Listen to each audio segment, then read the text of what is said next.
അനുഗ്രഹിക്കപ്പെട്ട നല്ല നിമിഷത്തിനായി ഞാൻ കർത്താവിനെ സ്തുതിക്കുന്നു, നന്ദി പറയുന്നു. ഈ മീറ്റിംഗിൽ അറ്റൻഡ് ചെയ്തിരിക്കുന്ന നിങ്ങൾക്കെല്ലാവർക്കും വേഗം വരുന്ന യേശു കർത്താവിൻ്റെ നാമത്തിൽ എൻ്റെ സ്നേഹവന്ദനം അറിയിക്കുന്നു. ഒരു ഡെലിവറൻസിന് വേണ്ടി ആഗ്രഹിക്കുന്ന, ഒരു വിടുതലിന് വേണ്ടി ആഗ്രഹിക്കുന്ന, ഒരു മുന്നേറ്റത്തിന് വേണ്ടി ആഗ്രഹിക്കുന്ന, ക്രിസ്തുവിൽ തികഞ്ഞ ഒരു വ്യക്തിയാകാൻ, ശക്തി പ്രാപിക്കാൻ, ശക്തി ആർജിക്കാൻ, ശക്തിയോടെ നിൽക്കാൻ ആഗ്രഹിക്കുന്ന എല്ലാവർക്കും ഇന്നത്തെ ഈ സന്ദേശം ഭയങ്കര അനുഗ്രഹമായിരിക്കും. നിങ്ങൾ ഒരു ദൈവിക ശുശ്രൂഷയിലേക്ക് ഇറങ്ങാൻ ആഗ്രഹിക്കുന്ന ഒരു വ്യക്തിയാണെങ്കിലും, ഇറങ്ങിയ വ്യക്തിയാണെങ്കിലും, നിങ്ങൾ ഒരു പ്രാർത്ഥന പോരാളിയായ വ്യക്തിയാണെങ്കിലും, ആകാൻ ആഗ്രഹിക്കുന്ന വ്യക്തിയാണെങ്കിലും, ക്രിസ്തീയ ജീവിതത്തിൽ ഇടറിപ്പോയ വ്യക്തിയാണെങ്കിലും, ഇടറാതെ നിൽക്കാൻ ആഗ്രഹിക്കുന്ന ഒരു വ്യക്തിയാണെങ്കിലും, നല്ലൊരു ദൈവ പൈതലാണെങ്കിലും, നല്ലൊരു ദൈവ പൈതലാകാൻ ആഗ്രഹിക്കുന്ന ഒരു വ്യക്തിയാണെങ്കിലും, നിങ്ങൾക്ക് എല്ലാവർക്കും തന്നെ പ്രയോജനപ്പെടുന്ന ഒരനുഗ്രഹിക്കപ്പെട്ട ദൈവിക ആലോചനയാക്കി പരിശുദ്ധാത്മാവ് ഇന്നത്തെ ഈ സന്ദേശം മാറ്റട്ടെ എന്ന് ഞാൻ പ്രാർത്ഥിക്കുന്നു. നിങ്ങൾക്കെല്ലാവർക്കും ഈ കൂട്ടായ്മയിലേക്ക് ഹാർദവമായ സ്വാഗതം. മനുഷ്യനെ ദൈവം ഭൂമിയിൽ സൃഷ്ടിച്ചാക്കിയപ്പോൾ അവൻ അധികാരം ഉള്ള ഒരു വ്യക്തിയായിരുന്നു. അവൻ അധികാരമുള്ള ഒരു വ്യക്തി ആയിരുന്നത് കൊണ്ട് തന്നെ അവന് ദൈവത്തെ കാണുവാനും സംസാരിക്കുവാനും ദൈവിക കൂട്ടായ്മ ആചരിക്കാനും എല്ലാം കഴിഞ്ഞു. എന്നാൽ അവനിൽ നിന്ന് എന്തോ ഒന്ന്, ഇങ്ങനെ മാത്രം ഞാൻ പറയുന്നു, എന്തോ ഒന്ന്, അത് നമുക്ക് സാന്നിധ്യം എന്ന് പറയാം, ഗ്ലോറി എന്ന് പറയാം, ജീവൻ എന്ന് പറയാം. ഞാൻ ഇങ്ങനെ പറയാം, എന്തോ ഒന്ന്, അതായത് ദൈവത്തെ മനസ്സിലാക്കാൻ കഴിയുമായിരുന്ന എന്തോ ഒന്ന് അവനിൽ നിന്ന് മാറിയപ്പോൾ അവൻ്റെ ജീവിതത്തിൽ വീഴ്ചകളും തകർച്ചകളും മരണവും വന്നു തുടങ്ങി. എന്നാൽ നഷ്ടപ്പെട്ടത് മടക്കി തരുന്ന ഒരു പദ്ധതിയും സ്വഭാവവും നമ്മുടെ ദൈവത്തിന് അന്നു മുതലേ ഉണ്ടായിരുന്നതുകൊണ്ട് മനുഷ്യന് നഷ്ടപ്പെട്ടത് തിരിച്ചു പിടിക്കാൻ താല്പര്യമുണ്ടെങ്കിൽ അതിന് കഴിയും എന്ന ഒരളവിലേക്ക്, ഒരനുഭവത്തിലേക്ക് ദൈവം മനുഷ്യനെ വീണ്ടും ഉയർത്തിക്കൊണ്ടുവന്നു. ഇന്ന് നിങ്ങൾക്ക് ചിലതൊക്കെ തിരിച്ചു പിടിക്കണമെന്ന് ആഗ്രഹമുണ്ടെങ്കിൽ, നഷ്ടപ്പെട്ടു പോയത് തിരിച്ചു പിടിക്കണമെന്ന് ആഗ്രഹമുണ്ടെങ്കിൽ, നിങ്ങളുടെ പേരിലുള്ളത് നിങ്ങൾക്ക് തിരിച്ചു പിടിക്കണമെന്ന് ആഗ്രഹമുണ്ടെങ്കിൽ, നിങ്ങൾ എഴുന്നേറ്റേ മതിയാകുകയുള്ളൂ.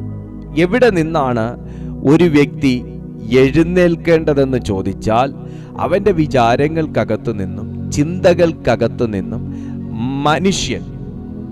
മനുഷ്യന് കെട്ടിയ സ്ട്രോങ് ഹോൾഡുകളിൽ നിന്നും മനുഷ്യൻ എഴുന്നേറ്റേ മതിയാകുകയുള്ളൂ. അതിന് ദൈവം മനുഷ്യന് തന്നിരിക്കുന്ന ഏറ്റവും നല്ല ഒരു ഉപാധിയാണ് ദൈവത്തിൻ്റെ വചനം എന്ന് പറയുന്നത്. സദൃശവാക്യങ്ങൾ 21:22 വാക്യങ്ങൾ നമുക്കൊന്ന് പരിശോധിച്ചാൽ, സദൃശവാക്യങ്ങൾ 21:22, സദൃശവാക്യങ്ങൾ 21 സദൃശവാക്യം അതിൻ്റെ 22 വാക്യം വായിക്കുകയാണെങ്കിൽ, ജ്ഞാനി വീരന്മാരുടെ പട്ടണത്തിൽ കയറുകയും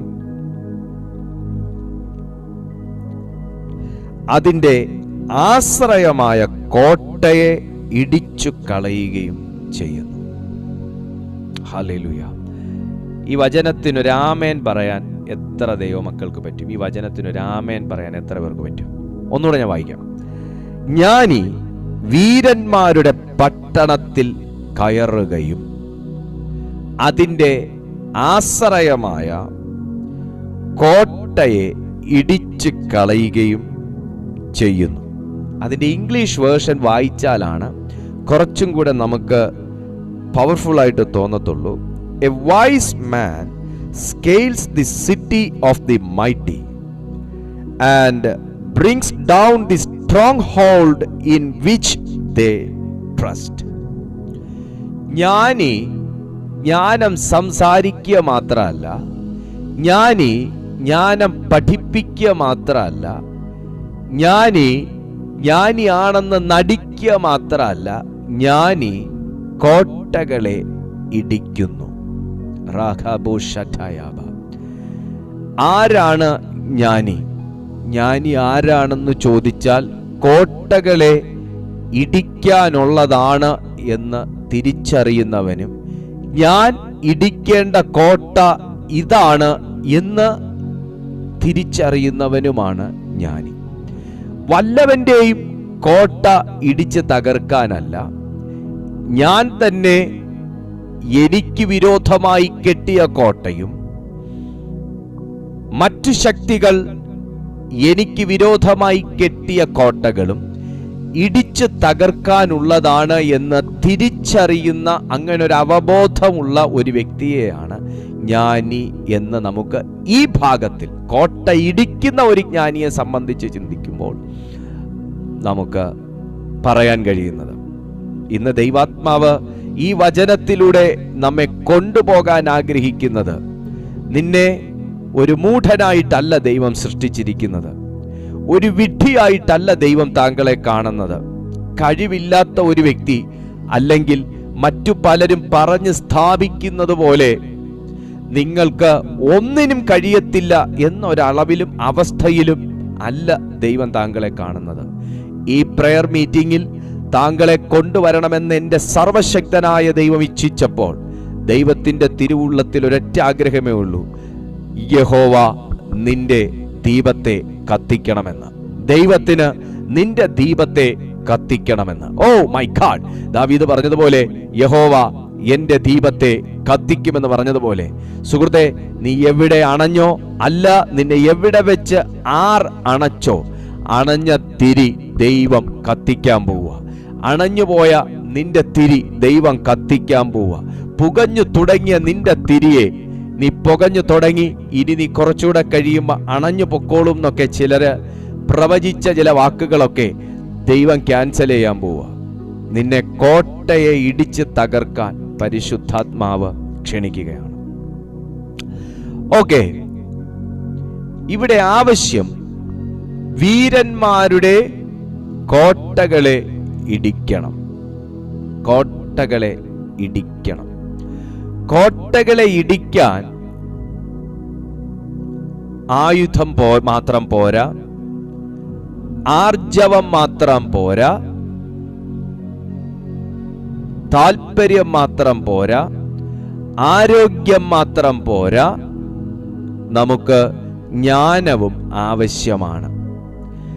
ആയുധം മതി എന്ന് പറയുകയാണെങ്കിൽ ഏതായുധവും കൊണ്ട് കോട്ട ഇടിക്കാം എന്നൊരർത്ഥമുണ്ട്. എന്നാൽ കോട്ടയെ ഇടിക്കേണ്ട ആയുധം ഇന്നതാണ് എന്ന് പറയുന്നതാണ് ശരിയായ ടേം. ശരിയല്ലേ? ആയുധം എന്ന് പറഞ്ഞാൽ പേനക്കത്തിയും ഒരായുധമാണ്, കോടാലിയും ഒരായുധമാണ് എന്നതുപോലെ പിന്നെ അങ്ങോട്ടുള്ളതെല്ലാം ഇതിനേക്കാൾ ഉയർന്ന അളവിലുള്ളതെല്ലാം ആയുധങ്ങൾ തന്നെയാണ്. എന്നാൽ കോട്ടകളെ ഇടിക്കാനുള്ള ആയുധം ഏതാണ് എന്ന് കണ്ടെത്തുന്നതാണ് ശരിയായ ഒരു ജ്ഞാനി എന്ന് പറയുന്നത്. നമ്മുടെ പ്രാർത്ഥനകൾ പലപ്പോഴും ചുഴറ്റിയെറിയലുകളാണ്. കൊള്ളുന്നടുത്ത് കൊള്ളും. എന്തെങ്കിലുമൊക്കെ ചെറിയ തേങ്ങ വീഴാൻ വേണ്ടി ഒരു കല്ലെടുത്തെറിയുമ്പോൾ അതിലുള്ള കൊച്ചങ്ങയിലെങ്കിലും കൊണ്ട് തേങ്ങ വീണില്ലെങ്കിലും ഒരു കൊച്ചങ്ങ നിലത്ത് വീഴുന്നത് പോലെയാണ് പലപ്പോഴും നമ്മുടെ പ്രാർത്ഥനകൾക്ക് എവിടുന്നെങ്കിലുമൊക്കെ ഇച്ചിരി മറുപടി വരുന്നത്. ശ്രദ്ധിക്കണം. എന്നാൽ അത് പൂർണ്ണമായ മറുപടികളായി വരുന്നില്ല. തേങ്ങായി നോക്കി എറിഞ്ഞു, അതിൻ്റെ കൊച്ചങ്ങയിൽ അല്ലെങ്കിൽ വെള്ളക്കയിൽ കൊണ്ടതുപോലെ എവിടെയൊക്കെയോ ഏതൊക്കെയോ ചെറിയ ചെറിയ സംഭവങ്ങൾ മാത്രം പൊട്ടിയും പൊടിഞ്ഞും വിള്ളല് വീണും ഒരു ചെറുപ്രകാശം ജീവിതത്തിലേക്ക് വരുമ്പോൾ പലപ്പോഴും ഒരു പ്രാർത്ഥനാ മനുഷ്യൻ ലഭിച്ച പ്രകാശത്തിൽ സംതൃപ്തി കണ്ടെത്തേണ്ടി വരുന്ന ഒരവസ്ഥാവിശേഷം നമ്മുടെ ഇടയിലുണ്ട്. എന്നാൽ യേശു കർത്താവിൻ്റെ മിനിസ്ട്രിയും യേശു കർത്താവിൻ്റെ പ്രയറും വിശുദ്ധ പൗലോസ്ലീഹായുടെ പ്രയറും മിനിസ്ട്രിയും പത്രോസിന്റെ മിനിസ്ട്രിയും ഒക്കെ നമ്മൾ നോക്കുമ്പോൾ എവിടെയെങ്കിലും തേങ്ങ നോക്കി എറിയുമ്പം വെള്ളക്കയിലും കൊച്ചങ്ങയിലും കൊള്ളുന്ന കളിയല്ല, അത് തേങ്ങയെ തന്നെ കൊള്ളുന്ന പോലെ ഒരു ഷാർപ്പ് ഷൂട്ടറാക്കി മാറ്റാൻ ദൈവാത്മാവ് ഇന്ന് സജ്ജമായി നമ്മുടെ മധ്യത്തിലുണ്ട്. കുഞ്ഞെ, നിന്റെ പ്രാർത്ഥനകൾ എവിടെയെങ്കിലും തടയപ്പെടുന്നു എന്ന് നിനക്ക് തോന്നുന്നുണ്ടെങ്കിൽ, ഞാൻ വിചാരിക്കുന്നത് പോലെ പ്രാർത്ഥനയുടെ മറുപടികൾ വെളിപ്പെടുന്നില്ലല്ലോ എന്ന് നീ ചിന്തിക്കുന്നുണ്ടെങ്കിൽ, ഞാൻ ആശിച്ചതുപോലെ ഒന്നും കാര്യങ്ങൾ മുൻപോട്ട് പോകുന്നില്ലല്ലോ എന്ന് നിനക്ക് തോന്നുന്നുണ്ടെങ്കിൽ, ഇവിടെവിടെയോ നീ എറിഞ്ഞ കല്ലിന്റെ വേഗത കുറയ്ക്കുന്നതോ, നീ എറിഞ്ഞ കല്ലിന്റെ ഉന്നത്തെ തട്ടിത്തെറിപ്പിക്കുന്നതോ തെറ്റിക്കുന്നതോ ആയ ഒരു സംഭവം ഈ അറ്റ്മോസ്ഫിയറിൽ എവിടെയോ ഉണ്ട്. അതെന്താണ്? അത് എവിടെയാണ്? അത് എന്തിനാണ്? എന്താണ് അതിന്റെ ഉദ്ദേശം എന്ന് കണ്ടെത്തി തകർക്കുകയാണ് ശരിയായ ഒരു ജ്ഞാനിയുടെ ലക്ഷണം, അല്ലെങ്കിൽ ജ്ഞാനിയുടെ പ്രാധാന്യം എന്ന് നമുക്ക് പറയേണ്ടി വരും. ഇന്ന് ദൈവത്തോട് നമുക്ക് പ്രാർത്ഥിക്കാം, കർത്താവേ, നീ ആഗ്രഹിക്കുന്ന ഒരു ജ്ഞാനം എനിക്ക് വെളിപ്പെടുത്തി തരണമേ. നീ ആഗ്രഹിക്കുന്ന ഒരു ഓപ്പണിംഗ് ഇന്ന് ഞങ്ങളുടെ ജീവിതത്തിൽ തരണമേ. കർത്താവേ, ഞങ്ങൾ സകല മേഖലകളിൽ ഞങ്ങൾ സ്ട്രഗിൾ ചെയ്യുമ്പോൾ, യേശുവിൻ്റെ നാമത്തിൽ ഞങ്ങൾ സ്ട്രഗിൾ ചെയ്യുവാൻ ഇടയായ ചിലതിനെയൊക്കെ ഇന്ന് കണ്ട് കെട്ടുവാൻ, അതിന്മേലൊരു ജയമെടുക്കാൻ ദൈവം ഞങ്ങളെ സഹായിക്കണമേ. നമുക്കൊന്ന് പ്രാർത്ഥിക്കാം. ഇവിടെ ദൈവത്തിന്റെ വചനം പറയുന്ന ജ്ഞാനി വീരന്മാരുടെ പട്ടണത്തിൽ കയറുന്നു. മോനെ, ഇത് വളരെ നമ്മൾ ചിന്തിച്ചാൽ ഒരു വല്ലാത്ത ഒരു അവസ്ഥ ഈ വചനത്തിനകത്തുണ്ട്. കാരണം ജ്ഞാനി വീരന്മാരുടെ പട്ടണത്തിൽ കയറുന്നു എന്ന് പറയുമ്പോൾ, അപ്പോ സാത്താൻ നമ്മളെക്കാൾ ജ്ഞാനി ആയതുകൊണ്ടാണോ നമ്മുടെ ജീവിതത്തിനകത്തേക്ക് അവൻ ഇടിച്ചു കയറിയത് എന്നൊരു ചോദ്യം അതിനകത്ത് നിൽക്കുന്നുണ്ട്. നിങ്ങളിൽ ആരും സാത്താനെ വാ വാ വാ വാ എന്ന് പറഞ്ഞ് വിളിച്ചിട്ടില്ല.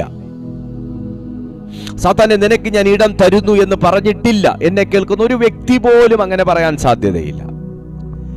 എന്നിട്ടും നമ്മുടെ പട്ടണത്തിലേക്ക്, നമ്മുടെ ഉറപ്പുള്ള ഗോപുരത്തിനകത്തേക്ക്, നമ്മൾ പ്രാർത്ഥിച്ചു വേലി കെട്ടിയ വീടിനുള്ളിലേക്ക്, നമ്മൾ പ്രാർത്ഥിച്ചാരംഭിച്ച ദാമ്പത്യത്തിനകത്തേക്ക്, നമ്മൾ പ്രാർത്ഥിച്ചു സൂക്ഷിച്ചു കൊണ്ടു നടക്കുന്ന നമ്മുടെ മനസ്സിനകത്തേക്ക്, നമ്മുടെ ചിന്തകൾക്കകത്തേക്ക് ഒരു വീരനെ പോലെ സാത്താൻ കയറിയിട്ടുണ്ടെങ്കിൽ, നീ കെട്ടിയ, ദൈവം കെട്ടിയ ചില കോട്ടകളെ ഇടിച്ച് തകർക്കാൻ വേണ്ടിയിട്ടല്ലേ? In the mighty name of Jesus. Hallelujah. അങ്ങനാണെങ്കിൽ ഏത് കോട്ടയിൽ നിന്നും നമ്മുടെ കോട്ടയിലേക്ക് വന്നോ,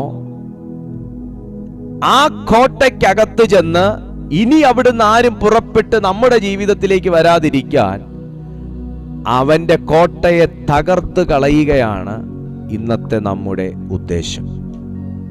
അതിന് പരിശുദ്ധാത്മാവ് നിങ്ങളെ സഹായിക്കാൻ ശക്തനാണ്. ജ്ഞാനി വീരന്മാരുടെ പട്ടണത്തിൽ കയറുകയും അതിൻ്റെ ആശ്രയമായ കോട്ടകളെ ഇടിച്ച് കളയുകയും ചെയ്യുന്നു. A wise man scales the city of the mighty and brings down the stronghold in which they trust. ഇന്ന് ഞാൻ വിശ്വസിക്കുന്ന എൻ്റെ ദൈവത്തിൻ്റെ നാമത്തിൽ എനിക്ക് വിരോധമായി കെട്ടിയ കോട്ടകൾ, എനിക്ക് വിരോധമായി നിന്ന് ആലോചന കഴിക്കുന്ന കോട്ടകൾ പരിശുദ്ധാത്മാവ് ഇടിച്ച് തകർക്കാൻ പോവാണ്. എന്താണ് കോട്ടകളെ ഇടിക്കാൻ ഒരു മനുഷ്യന് പ്രധാനമായിട്ടും ആവശ്യമെന്ന് ചോദിച്ചാൽ തികഞ്ഞ ദൈവവിശ്വാസം തന്നെയാണ്. അവിടുന്ന് ഞാൻ വീണ്ടും മുമ്പോട്ട് പോവാണ്. തികഞ്ഞ ദൈവവിശ്വാസം. 2, അഭിഷേകത്തിലുള്ള നമ്മുടെ ഉറപ്പ്. അഭിഷേകത്തിലുള്ള ഉറപ്പ് എന്ന് പറയുമ്പോൾ അത് വചനത്തിനകത്തും ഉള്ള ഉറപ്പ് എന്നും കൂടെ അർത്ഥമുണ്ട്.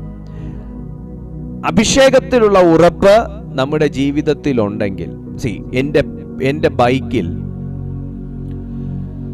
1/2 ടാങ്ക് പെട്രോൾ കിടക്കുമ്പോൾ എനിക്ക് എറണാകുളത്തേക്ക് പോകുന്ന, അല്ലെങ്കിൽ കോട്ടയത്തേക്ക് പോകുന്ന, അല്ലെങ്കിൽ അടൂരിലേക്ക് പോകുന്ന ഒരു ധൈര്യം ഒരിക്കലും റിസർവിൽ കിടക്കുമ്പോൾ എനിക്ക് ഉണ്ടാവില്ല. ഉണ്ടാവില്ല. ഒരു 1/2 ടാങ്ക് പെട്രോളൊക്കെ എൻ്റെ ബൈക്കിൻ്റെ കപ്പാസിറ്റി വെച്ച് കിടക്കുവാണെങ്കിൽ ഞാൻ ഇവിടുന്ന് എന്തൊക്കെ പറഞ്ഞാലും ഞാൻ കൊട്ടാരക്കര താണ്ടും, കൊട്ടാരക്കര വരെയെങ്കിലും ഞാൻ എത്തും എന്നൊരു ധൈര്യം എൻ്റെ ഉള്ളിലുണ്ട്. അത്ര ഉറപ്പ് എൻ്റെ ഉള്ളിലുണ്ട്. കാര്യം എന്താ? ഞാൻ നോക്കിയപ്പോൾ എൻ്റെ ടാങ്ക് ഒരു 1/2 ടാങ്ക് എങ്കിലും ഉണ്ട്.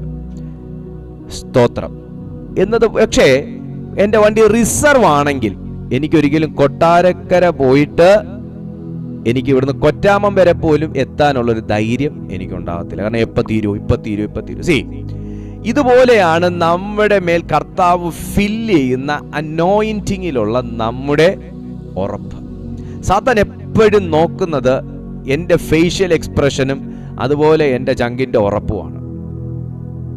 സാത്താൻ എപ്പോഴും നോക്കുന്നത് ഈ അവൻ്റെ സ്കോപ്പ് എന്ന് പറയുന്നത് എൻ്റെ ഭീരുത്വമാണ്. അവൻ്റെ സ്കോപ്പ് എന്ന് പറയുന്നത് എൻ്റെ ഭീരുത്വമാണ്. അന്നേരം അവൻ നമ്മുടെ ലൈഫിലേക്ക് മെല്ലെ അല്ലെങ്കിൽ വേഗത്തിൽ വന്നു കയറും. അഭിഷേകത്തിലുള്ള എൻ്റെ ഉറപ്പാണ്, അല്ലെങ്കിൽ ദൈവം എന്നെ അനോയിന്റ് ചെയ്തിട്ടുണ്ടെന്നുള്ള എൻ്റെ ഉറപ്പാണ് എനിക്ക് ചില കോട്ടകളിലേക്ക് കടന്നു ചെല്ലാനുള്ള ധൈര്യം വരുത്തുന്നത്. 2, ദൈവവചനത്തിനകത്തുള്ള നമ്മുടെ തികഞ്ഞ ആശ്രയത്വം. ന്യായാധിപന്മാരുടെ പുസ്തകത്തിൽ ശക്തനായ ഒരു അഭിഷിക്തനെ കാണാം. എടുത്ത ന്യായാധിപന്മാരുടെ പുസ്തകം സാംസൺ എന്നാണ് ആ മനുഷ്യന്റെ പേര്. ഷിംഷോൻ. ന്യായാധിപന്മാരുടെ പുസ്തകം 16-ാമത്തെ അധ്യായം. ഹോളി ഗോസ്റ്റ്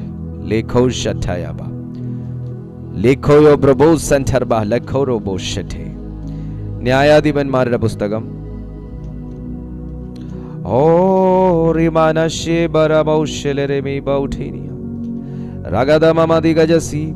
അതിന്റെ 3-ാമത്തെ വാക്യം നിങ്ങളൊന്ന് നോക്കിയേ. ശിംഷോൻ അർദ്ധരാത്രി വരെ കിടന്നുറങ്ങി. ഈ വാക്യം കേട്ട് നിങ്ങൾ കിടന്നുറങ്ങരുത്. അർദ്ധരാത്രിയിൽ കിടന്നുറങ്ങി എന്നല്ല, അർദ്ധരാത്രി വരെ കിടന്നുറങ്ങി. അർദ്ധരാത്രി വരെ കിടന്നുറങ്ങി. അർദ്ധരാത്രി വരെ കിടന്നുറങ്ങി. സാധാരണ ഒരു മനുഷ്യൻ നല്ല ഡീപ്പായിട്ടുള്ള ഒരു സ്ലീപ്പിലേക്ക് വീഴുന്ന ടൈം എന്ന് പറയുന്നത് അർദ്ധരാത്രിയാണ്. 10 മണിക്ക് കിടന്നാൽ നമ്മളൊരു 1 മണിയൊക്കെ ആകുമ്പോൾ പിന്നെ നമ്മുടെ ഈ പകല് കാണുന്ന എല്ലാ ഈ ഒരു സിമ്പിളത്തരമൊക്കെ അങ്ങ് മാറും. പിന്നെ കിടക്കുന്ന കണ്ടു കഴിഞ്ഞാൽ ഇത് ആ പുള്ളി തന്നെയാണോ ഈ പുള്ളിന്ന് തോന്നുന്ന രീതിയിലായി നമ്മൾ പ്രത്യേകമാകുന്ന ഒരു എക്സ്പ്രഷനിലൊക്കെ ആയിരിക്കും നമ്മൾ കിടക്കുന്നത്, അല്ലേ? സ്പൈഡറിനെ പോലെയൊക്കെ കിടന്നു കളയും ചില ആൾക്കാർ.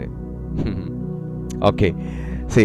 പക്ഷെ ഇവിടെ ശിംഷോൻ അർദ്ധരാത്രി വരെ കിടന്നുറങ്ങി എന്ന് വചനം പറയുമ്പോൾ എന്തിനാണ് ആ മനുഷ്യൻ അർദ്ധരാത്രിയിൽ എഴുന്നേറ്റത് എന്ന് ചിന്തിക്കണം. അർദ്ധരാത്രിയിൽ എന്തിനാ മനുഷ്യൻ എഴുന്നേറ്റു? മോനെ, നല്ല രീതിയിൽ അധ്വാനിക്കുന്ന മനുഷ്യൻ അർദ്ധരാത്രി കിടന്നുറങ്ങിയിട്ട് അതികാലത്തെ എഴുന്നേറ്റ് നല്ല രീതിയിൽ കായികാധ്വാനം ചെയ്യാൻ പോകും. പറമ്പിൽ കളിക്കുന്നവരാരും അർദ്ധരാത്രിയിലല്ല തുമ്പയും കൊണ്ടിറങ്ങുന്നത്. എനിക്ക് എന്തോ പ്രശ്നമുണ്ട്. പക്ഷെ അവർ ഈ സമയം നന്നായിട്ട് ഉറങ്ങിയിട്ട് അവർ രാവിലെ 4:30 മണി 5 മണിയാകുമ്പോൾ ചാടി എഴുന്നേൽക്കും. അവരാദ്യം കൈവെക്കുന്നത് തുമ്പായിലായിരിക്കും. കിളച്ചാലേ അവർക്ക് സമാധാനം വരുള്ളൂ. അതുപോലെ തന്നെ എല്ലാ പണിക്കാരും അതിരാവിലെ അവർ പോകും. പക്ഷേ ഒരാത്മീയ പോരാളിയെ സംബന്ധിച്ചിടത്തോളം ആ മനുഷ്യന്റെ ടൈമിംഗ് ഷെഡ്യൂളുകൾക്കകത്ത് വ്യത്യാസം വരുത്തിയതായി നമുക്ക് വിശുദ്ധ ബൈബിൾ വായിക്കുമ്പോൾ അറിയാൻ പറ്റും.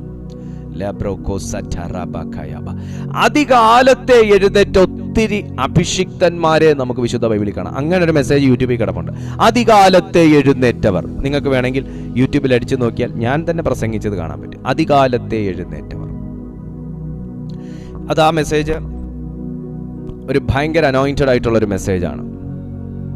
നമ്മൾ പലരുടെയും ഉറക്കം കെടുത്തുന്ന ഒരു മെസ്സേജാണ്. ഉറക്കം കെടുത്തണമെന്നാണ് എൻ്റെ ആഗ്രഹം. സ്തോത്രം. നമുക്ക് എപ്പോഴും ഭയങ്കര ഉറക്ക ക്ഷീണം ഉണ്ടെന്നുണ്ടെങ്കിൽ നിങ്ങൾ ആ മെസ്സേജ് എടുത്ത് കേട്ടാൽ മതി, മാറിക്കോളൂ. കാരണം എഴുന്നേറ്റ വല്ല ഗുണമുണ്ടോ എന്ന് അറിയണമല്ലോ, എന്നിട്ട് എഴുന്നേറ്റാൽ പോരെ. അന്നേരം ആ മെസ്സേജ് കേട്ടാൽ മതി. അപ്പോൾ ഇവിടെ ഒരാത്മീയ പോരാളിയെ സംബന്ധിച്ചിടത്തോളം അവർ പണിയെടുക്കുന്ന സമയം അർദ്ധരാത്രികളുടെ സമയങ്ങളിലാണ്. ഈ കോട്ടകൾ ഇടിക്കണമെങ്കിൽ ഈ കോട്ടകൾ ഇടിക്കണമെങ്കിൽ, പിശാചിന്റെ സ്ട്രോങ് ഹോൾഡുകളെ പൊട്ടിക്കണമെന്നുണ്ടെങ്കിൽ, സാത്താന്റെ പദ്ധതിയെ തച്ചുടയ്ക്കണമെങ്കിൽ, നിന്റെ ഉറക്ക സമയം അർദ്ധരാത്രി വരെയാകണം.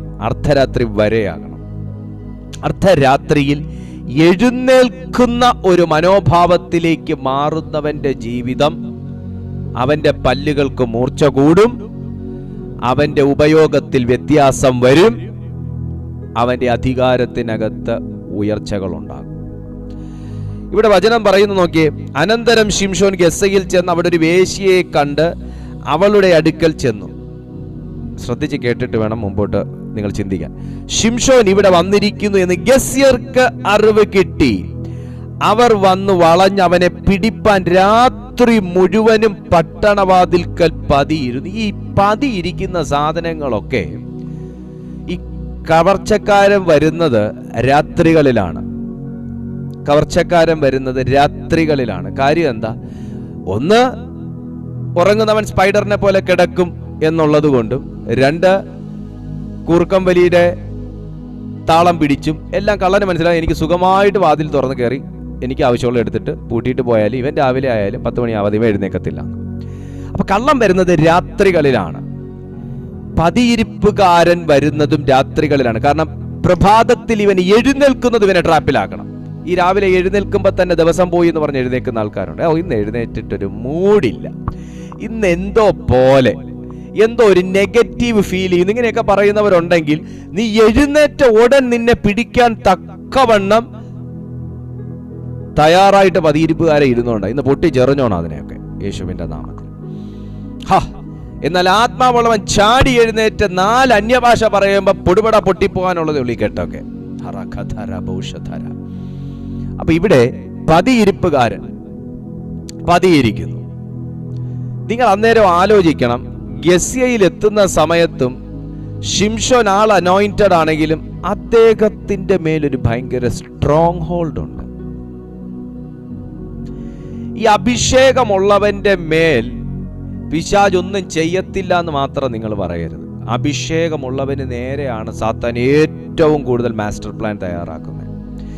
കുഞ്ഞേ, നീ പ്രാർത്ഥിച്ചാൽ വല്ലതും നടക്കുവോ? നീ കൈവച്ചാൽ എന്തെങ്കിലും സംഭവിക്കുവോ? നീ കൽപ്പിച്ചാൽ വല്ലതും നടക്കുവോ? നിന്റെ കയ്യിൽ എന്തെങ്കിലും കിട്ടിയാൽ ദൈവത്തിന് പ്രയോജനപ്പെടുമോ? തീർച്ചയായിട്ടും നിനക്കെതിരെ സാത്താൻ പദ്ധതി തയ്യാറാക്കല്ല ചെയ്ത, മാസ്റ്റർ പ്ലാൻ തയ്യാറാക്കും. നമ്മൾ പ്രാർത്ഥിച്ച് വിടും, സാത്താൻ പ്രവർത്തിച്ച് വിട്ടിട്ട് പോകുന്നൊരു ശീലയില്ല. അതാണ് നമ്മുടെ കുറവ്. നമ്മൾ പ്രാർത്ഥിച്ചിട്ടോ എത്ര കാലമായി പ്രാർത്ഥിക്കാൻ തുടങ്ങിയിട്ട്, എത്ര കാലമായി ഉപവസിക്കാൻ തുടങ്ങിയിട്ട് എന്ന് പറഞ്ഞ് നമ്മൾ വിട്ടേച്ചും പോവും. പക്ഷെ സാത്താൻ ആ ശീലയില്ല. അവനൊന്ന് നോക്കിയാൽ കൊണ്ടേ വരാവൂ എന്നൊരു പ്രതിജ്ഞ അവന്റെ ഗവൺമെന്റ് എടുത്തിട്ടുണ്ട്. അതിനെ തകർത്തു വിടാനുള്ള അധികാരം കർത്താവ് നമുക്ക് തന്നിട്ടുണ്ട്. പക്ഷെ പലപ്പോഴും പലരും പ്രാർത്ഥിച്ച് ഉപേക്ഷിച്ച് കളയുകയാണ് പതിവ്. അവൻ ജയിച്ചില്ലേ? പക്ഷെ ഇവിടെ നിങ്ങൾ നോക്കിയേ, ഗസ്യർക്ക് അറിവ് കിട്ടി. അവർ വന്ന് വളഞ്ഞ്, ആ വാക്ക് ശ്രദ്ധിക്കണം, അവർ വന്ന് വളഞ്ഞ്, ഒരു കോട്ട രൂപത്തിലായില്ലേ? അവർ വന്ന് വളഞ്ഞ് എന്ന് പറഞ്ഞാൽ ശിംശോൻ രാവിലെ കിഴക്ക് ദർശനം എഴുന്നേറ്റ് കിഴക്കോട്ട് പോയാലും പടിഞ്ഞാറോട്ട് പോയാലും തെക്കോട്ട് പോയാലും വടക്കോട്ട് പോയാലും ശിംശോൻ പിടിപെടും എന്നത് ഉറപ്പാണ്. റൈറ്റ്? വന്ന് വളഞ്ഞ്. സുഹൃത്തെ, നിന്നെ ഏതെങ്കിലും ഒരിടത്തിട്ട് പിടിക്കുവല്ല സാത്താൻ ചെയ്യാൻ ശ്രമിക്കുന്നത്. നീ എങ്ങോട്ട് തിരിഞ്ഞാലും നിന്നെ ട്രാപ്പിലാക്കണമെന്നുള്ളതാണ് അവന്റെ അജണ്ട. അജണ്ട പൊളിക്കണമെങ്കിൽ അധികാരം ചലിക്കണം. അജണ്ട പൊളിയണമെങ്കിൽ അധികാരം ചലിക്കണം. എനിക്ക് അധികാരം ഉണ്ടെന്ന് പറഞ്ഞാൽ പോരാ, എനിക്ക് അഭിഷേകം ഉണ്ടെന്ന് പറഞ്ഞാൽ പോരാ, അഭിഷേകം അധികാരത്തോടെ ചലിച്ചു തുടങ്ങണം. അത് റിസൾട്ടിൽ വെളിപ്പെടണം. ഞാൻ ഇനി ഇവിടെ നിങ്ങളെ കൊണ്ടുപോകുന്ന പൗലോസിലേക്കാണ്. അത് റിസൾട്ടിൽ വെളിപ്പെടണം. നമ്മൾ പ്രാർത്ഥിക്കുന്നു, റിസൾട്ട് വെളിപ്പെടുന്നുണ്ടോ? ഇല്ല എന്ന് പറയാൻ വരട്ടെ, റിസൾട്ട് വെളിപ്പെടണം.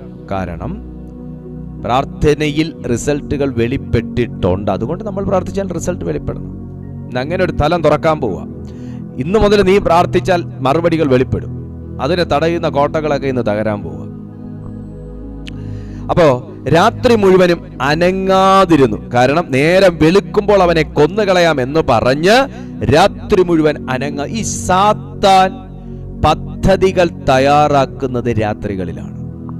നാളെ നിന്റെ ജീവിതത്തിൽ എന്തൊന്നു കൊണ്ടുവരണമെന്ന് സാത്താൻ ഇന്ന് രാത്രി പദ്ധതി തയ്യാറാക്കുമ്പോൾ, ഇന്ന് രാത്രിയിൽ ഉറങ്ങാതിരിക്കുന്നവന്റെ ജീവിതത്തിൽ, അല്ലെങ്കിൽ രാത്രിയിലെ ഉറക്കത്തെ, അല്ലെങ്കിൽ രാത്രിയെ പകലാക്കി ശീലിച്ചവന്റെ ജീവിതത്തിൽ അവന്റെ പദ്ധതികൾ വിലപ്പോവില്ല. വിലപ്പോയ ചരിത്രമില്ല ബൈബിളിൽ. യേശു രാത്രികളിൽ പ്രാർത്ഥിച്ചു, മിനിസ്ട്രി ഫെയിലായിട്ടില്ല. പൗൽ രാത്രിയിൽ പ്രാർത്ഥിച്ചു, മിനിസ്ട്രി ഫെയിലായിട്ടില്ല. ആരും അകാല മരണം പ്രാപിച്ചിട്ടില്ല, കർത്താവ് അനുവദിക്കാത്ത പക്ഷം. പീറ്റർ രാത്രി പ്രാർത്ഥിച്ചു, മിനിസ്ട്രി ഫെയിലായിട്ടില്ല. ഹന്ന രാത്രി പ്രാർത്ഥിച്ചു, അത്ഭുതം കൊണ്ടുവന്നു. ഇതുപോലെ പ്രാർത്ഥിച്ച വീരന്മാരെല്ലാം തന്നെ രാത്രികളിൽ പ്രാർത്ഥിച്ചു. അവർ പകൽ ഉറങ്ങി, ആരും ഉറങ്ങാതെ ഒന്നും പ്രാർത്ഥിച്ചില്ല. അവർ റെസ്റ്റ് എടുക്കേണ്ട സമയം റെസ്റ്റ് എടുത്തു. പക്ഷെ ലൈഫേ റെസ്റ്റിന് വേണ്ടി മാറ്റി വെച്ചവരുടെ കാര്യം കഷ്ടം. ഇവിടെ രാത്രികളിൽ ശത്രു തയ്യാറാക്കിയ പദ്ധതികളെ വെളുക്കുന്നേടം വരെ വെച്ചേക്കാൻ പരിശുദ്ധാത്മാവ് അനുവദിച്ചില്ല. പല രാത്രികളിലും സാത്താൻ നിന്റെ ജീവിതത്തിൽ നടത്തണമെന്നു പറഞ്ഞ് തയ്യാറാക്കിയ പദ്ധതികളെ ഈ നൈറ്റ് പ്രയറിൽ, ഇന്നത്തെ രാത്രി പ്രാർത്ഥനയിൽ തകർക്കാൻ നീ തയ്യാറാണെങ്കിൽ എത്ര കാലം പഴക്കമുള്ളതും പൊട്ടിച്ചെറിയുവാൻ സ്വർഗം നിനക്കൊരധികാരം ഇന്ന് പതിച്ചു തരാൻ പോവാ. ശ്രദ്ധിച്ചേ, വചനം പറയുന്നത് രാത്രി മുഴുവനും അനങ്ങാതിരുന്ന് അവർ പറഞ്ഞത് ഇങ്ങനെയാണ്: നേരം വെളുക്കുമ്പോൾ അവനെ കൊന്നുകളെ. കാരണം വേറെ ഒന്നുമല്ല, ദൈവത്തിന്റെ ശക്തി ഇവൻ വഹിക്കുന്നത് കൊണ്ട് സാത്താന് മഹാഭീഷണിയായി ചെക്കൻ. ദൈവത്തിന്റെ ശക്തി വഹിക്കുന്നു എന്ന് പറയുമ്പോഴും ശിംശോന്റെ മേലുണ്ടായിരുന്നൊരു ബലഹീനത എന്ന് പറയുന്നത് സ്ത്രീയായിരുന്നു. ശിംശോന് സ്ത്രീയാണ് ബലഹീനത എന്നതുപോലെ പലർക്കും പല ബലഹീനതകളുണ്ട്. ആ ബലഹീനതകളാണ് സാത്താന്റെ സ്ട്രോങ് ഹോൾഡ്. ആ ബലഹീനതകളാണ് സാത്താന്റെ സ്ട്രോങ് ഹോൾഡ്. ഇത് നമ്മൾ ഭയങ്കര ഡീപ്പായിട്ട് ചിന്തിച്ചേ പറ്റൂ. എന്തുകൊണ്ട് എന്ന് നമ്മൾ ചോദിക്കുമ്പം ഇന്നത് കൊണ്ട് എന്ന് കർത്താവ് നമുക്ക് കാണിച്ചു തരുവാണെങ്കിൽ നമ്മൾ അതിനെ കാണാനും അറിയാനും അതിനെ കറക്റ്റ് ചെയ്ത് മുമ്പോട്ട് പോകാനും നമ്മൾ ബാധ്യസ്ഥരാണ്. ഇത്ര അഭിഷേകം വഹിക്കുന്ന ഒരു മനുഷ്യൻ, അത് മനസ്സിലാവണമെങ്കിൽ നിങ്ങൾ 3-ാമത്തെ വാക്യം വായിക്കണം. ശിംശോൻ അർദ്ധരാത്രി വരെ കിടന്നുറങ്ങി. അർദ്ധരാത്രിയിൽ എഴുന്നേറ്റ് പട്ടണവാതിലിന്റെ കതകും കട്ടിളക്കാൽ 2 ഓടാമ്പലോടുകൂടെ പറിച്ചെടുത്തു ചുമലിൽ വെച്ച് പുറപ്പെട്ട് ഹെബ്രോനെതിരെയുള്ള മലമുകളിൽ കൊണ്ടുപോയി. ഇത് അഭിഷേകം, ഇത് അഹങ്കാരമല്ല, ഇത് അഭിഷേകമാണ്. നിങ്ങൾ ഓർത്തു നോക്കാം, പതിയിരിപ്പുകാരൻ പതിയിരിക്കുമ്പോൾ പട്ടണത്തിന്റെ വാതില് സഹിതം, പട്ടണവാതിലിന്റെ കതകും കട്ടിളക്കാല് ഓടാമ്പലോടുകൂടെ വലിച്ചു പിഴുതെടുത്ത് ചുമലിൽ വെച്ച് മല കയറി മലയിൽ കൊണ്ടൊക്കെ ഇട്ടു എന്ന് പറഞ്ഞാൽ ഈ മനുഷ്യന്റെ കൂടെ ദൈവം അല്ലാതെ പിന്നെ ആരാ ഉള്ളേ? എന്നിട്ടും അതിനെ കെയർ ചെയ്യാൻ ശിംശോന് കഴിയാതെ പോയ ഒരവസ്ഥ തൻ്റെ ലൈഫിലുണ്ട്. നമ്മൾ വളരെ ശ്രദ്ധിച്ച്, ഇത് ശുശ്രൂഷകന്മാർ മാത്രമല്ല, ഇത് ഇത് ഇത് ഇത് ഇത് കർത്താവായ യേശുക്രിസ്തുവിൽ വിശ്വസിക്കുന്ന ഓരോ ദൈവ മക്കളും കേൾക്കേണ്ടതും ചിന്തിക്കേണ്ടതുമായ ഒരു കാര്യമാണ് ഞാൻ പറയുന്നത്. ദൈവത്തിന്റെ ഒരു സ്ട്രോങ് ഹോൾഡ് സാംസണിൽ നിൽക്കുമ്പോൾ തന്നെ അതേ സ്ഥാനത്ത് സാത്താന്റെ ഒരു സ്ട്രോങ് ഹോൾഡും കൂടെ ഇദ്ദേഹത്തിൽ വർക്ക് ചെയ്യുന്നുണ്ട്. ദലീല എന്ന് പറയുന്ന ഒരു സ്ത്രീയുമായിട്ട് ഒരു മോശ ബന്ധം, കൂടാൻ കൊള്ളാത്ത ബന്ധം. തനിക്കൊരു വൈഫ് നിൽക്കുമ്പോൾ വൈഫിൻ്റെ സഹോദരിയുമായിട്ട് ഒരു വല്ലാത്തൊരു സ്ട്രോങ് ഹോൾഡ് വസിക്കുന്ന ഒരു വ്യക്തിത്വവും കൂടെ ഈ മനുഷ്യനിലുണ്ട്. ഇത് പൊട്ടിച്ചു പുറത്തു വരാത്ത പക്ഷം ശത്രു നമ്മൾ മുമ്പോട്ടുള്ള അധ്യായങ്ങളിൽ വായിക്കുമ്പോൾ ശിംശോന്റെ കണ്ണ് കുത്തി പൊട്ടിച്ചു എന്ന് പറയുന്നു. നിങ്ങൾ അതിനെ ഒന്ന് സ്പിരിച്വലി ഒന്ന് നിങ്ങളൊന്ന് എടുത്തേ. കണ്ണ് കുത്തി പൊട്ടിച്ച് വികൃത രൂപമാക്കി കളഞ്ഞു സാംസണെ ശത്രു സൈന്യം. എന്തുകൊണ്ടാണെന്ന് ചോദിച്ചാൽ തൻ്റെ ശക്തി നഷ്ടപ്പെട്ടത് കൊണ്ട് തന്നെയാണ്. തൻ്റെ ജടയിൽ ദൈവം വെച്ചിരുന്ന തൻ്റെ ശക്തി താൻ കത്രിച്ച് കളവാൻ വേണ്ടി അധികാരം ഒരു സ്ത്രീക്ക് കൊടുത്തത് കൊണ്ട് തന്നെയാണ് തൻ്റെ ശക്തി നഷ്ടപ്പെട്ടത്. ഈ ദൈവശക്തി വസിക്കുന്ന കാലം വരെ ഉള്ളേ നമ്മുടെ എല്ലാം ജയകരമായ ക്രിസ്തീയ ജീവിതം. ആരും മറന്നു പോകരുത്. കാര്യം ദൈവം മറുപടി തന്നില്ല എന്നൊക്കെ നമ്മൾ പറയുമെങ്കിലും നമ്മൾ പോലും മനസ്സിലാകാതെ നമ്മിൽ വർക്ക് ചെയ്യുന്ന ഒരു ഹെവൻലി പവർ ഉണ്ട്. ഈ ശക്തി ചോർന്നു പോകുന്നത് വരെ ഉള്ള ജയമേ ഉള്ളൂ നമുക്ക് ഈ ഭൂമിയിൽ. എന്ന ശക്തി തന്നെ വിട്ടുമാറിയോ, ദൈവശക്തി തന്നെ വിട്ടുമാറിയോ, അന്ന് ശത്രുവിന്റെ കൈ ശിംശോന്റെ മേത്ത് വീണു. പിശാച് പദ്ധതി ഒരുക്കുന്നുണ്ട്, പരിപാടിയെല്ലാം വിഭാവനം ചെയ്യുന്നുണ്ട്, നിനക്കെതിരെ കുഴി കുഴിക്കുന്നുണ്ട്. എല്ലാം സമ്മതിച്ചാലും ശത്രുവിന്റെ പദ്ധതി നിന്റെ മേൽ ഇന്ന് വരെ ഏറ്റിട്ടില്ല. അവൻ കുഴിച്ച കുഴിയിൽ നീ വീണിട്ടില്ല. ഈ കണ്ണീ കൊള്ളാനുള്ളത് പുരികത്ത് കൊണ്ടുപോയി എന്ന് പറയുന്നത് പോലെ അവന്റെ കുഴി കണ്ടു, പെട്ടെന്ന് സ്കിപ്പ് ചെയ്ത് മാറിപ്പോയതുപോലെയൊക്കെ കർത്താവ് നമ്മെ ഒഴിച്ചു മാറ്റിക്കൊണ്ട് പോകുന്നതിന്റെ കാരണം ദൈവത്തിന്റെ ശക്തി നമ്മിൽ വസിക്കുന്നത് കൊണ്ടാണ്. അയ്യോ പാസ്റ്റർ, ഞാൻ അന്യഭാഷ പറയുന്നില്ല, ഞാൻ എല്ലാവരെ പോലെ ആരാധിക്കുന്നില്ല, ചാടുന്നില്ല, തുള്ളുന്നില്ല എന്ന് പറഞ്ഞാലൊന്നും ശക്തി നമ്മുടെ മേൽ ഇല്ല എന്നർത്ഥമില്ല. ഹല്ലേലൂയ.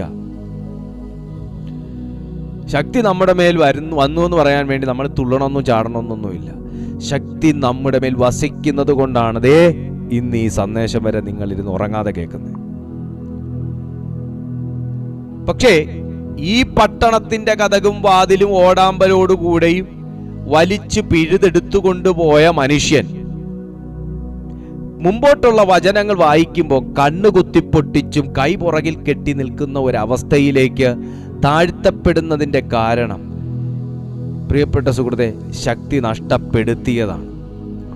ഇന്ന് ശരീരത്തിന്റെ 2 കണ്ണുകൾ ശിംശോന്റേത് കുത്തി പൊട്ടിച്ചുവെങ്കിൽ പലരുടെയും ആത്മകണ്ണുകൾ സാത്താൻ ബന്ധിച്ചു കളഞ്ഞതിന്റെ കാരണം എവിടെയൊക്കെയോ സാത്താന് സ്ട്രോങ് ഹോൾഡ് ഉള്ളത് കൊണ്ടാണ്.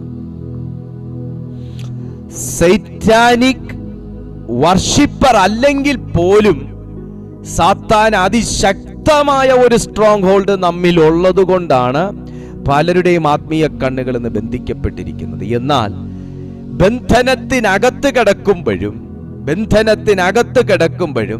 തികഞ്ഞ കാഴ്ചയോടുകൂടെ ഒരു പന്ത വെളിച്ചത്തിൽ മാത്രം നിഴല് പോലെ മാത്രം കാണാൻ കഴിയുന്ന കൂനിക്കുത്തി കുറുകിയിരിക്കുന്ന ഒരു ഇരുട്ട് തുറുങ്കിനകത്ത് കാരാഗ്രഹത്തിനകത്ത് കൂനിയിരിക്കുമ്പോഴും മുട്ടുകുത്തി കൂനി മാത്രം നിൽക്കാൻ കഴിയുന്ന പരിമിതമായ സ്ഥല സൗകര്യങ്ങളുള്ള കാരാഗ്രഹത്തിനകത്തും പൗലോസും ശീലാസും തികഞ്ഞ കാഴ്ചയോടും കാഴ്ചപ്പാടോടും കൂടെ ദൈവത്തെ ആരാധിച്ചതിന്റെ മഹത്വവും വെളിപ്പെട്ടത് ഒരർദ്ധരാത്രിയിലാണ്.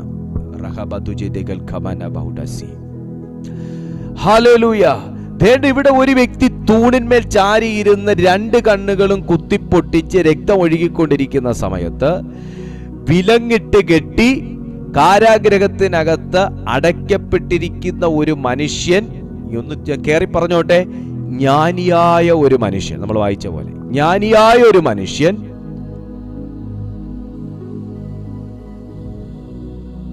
മുട്ടുകുത്തി മാത്രം നിൽക്കാൻ കഴിയുന്ന അല്ലെങ്കിൽ കുറുകി മാത്രം നിൽക്കാൻ കഴിയുന്ന ആ കാരാഗ്രഹത്തിനകത്തെ പരിമിതിയെ പ്രാർത്ഥനയുടെ വേളകളും അവസരങ്ങളുമാക്കി മാറ്റിയതാണ് ഒരു മനുഷ്യന്റെ കരവും ഇല്ലാതെ ലോക്കപ്പ് തുറക്കാനും അടിത്തറയിളകാനും ഇടയാക്കിയത്.